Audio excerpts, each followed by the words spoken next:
क्यों सांसारिक भ्रम से अधिक घातक है? आध्यात्मिक भ्रम। एक नगर में विराग नाम का एक युवक रहता था। वो संसार के दुखों से बहुत व्यथित था।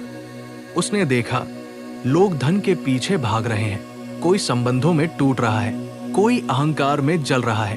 वो सोचने लगा, संसार ही दुख का कारण है, मुझे सब छोड़कर आध्यात्मिक बन जाना चाहिए। धीरे धीरे उसने घर छोड़ दिया, साधु वस्त्र पहन लिए, माला धारण कर ली और पर्वतों में जाकर रहने लगा। लोग उसे प्रणाम करने लगे, कुछ उसे ज्ञानी कहने लगे। धीरे धीरे उसे ये अच्छा लगने लगा। वो सोचता, अब मैं सामान्य मनुष्यों जैसा नहीं रहा, मैं उनसे अधिक जागृत हूं।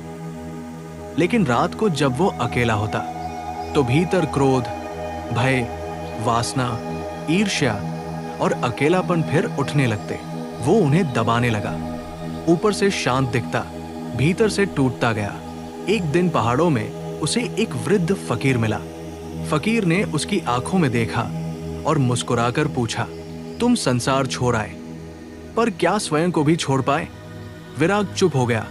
फकीर बोले, धन का भ्रम मनुष्य को बांधता है, वासना का भ्रम उसे अंधा करता है, पर आध्यात्मिक भ्रम सबसे अधिक खतरनाक है। विराग ने पूछा, क्यों? फकीर हंसे और बोले, क्योंकि संसारिक भ्रम में मनुष्य जानता है कि वह भटका हुआ है, पर आध्यात्मिक भ्रम में मनुष्य स्वयं को जागृत समझने लगता है। विराग के भीतर कुछ टूटने लगा। फकीर आगे बोले, जब अहंकार धन में होता है तो वो व्यापारी बनता है, जब अहंकार शक्ति में होता है तो वो राजा बनता है, लेकिन जब वही अहंकार धर्म और आध्यात्मिकता का वस्त्र पहन लेता है तब वो स्वयं को ईश्वर का दूत समझने लगता है। यहीं से सबसे बड़ा पतन शुरू होता है। विराग की आंखों से आंसू बहने लगे। उसने पूछा, तो सच्चा मार्ग क्या है? फकीर ने शांत स्वर में कहा, सच्चा मार्ग संसार छोड़ना नहीं, स्वयं के झूठ को देखना है। ध्यान का अर्थ विशेष बनना नहीं, बल्कि अपने भीतर के हर भ्रम को पहचानना है। जो व्यक्ति स्वयं को ज्ञानी घोषित कर देता है, उसकी यात्रा वही समाप्त हो जाती है, और जो हर दिन स्वयं को समझने का साहस करता है, वहीं से उसकी यात्रा प्रारंभ होती है।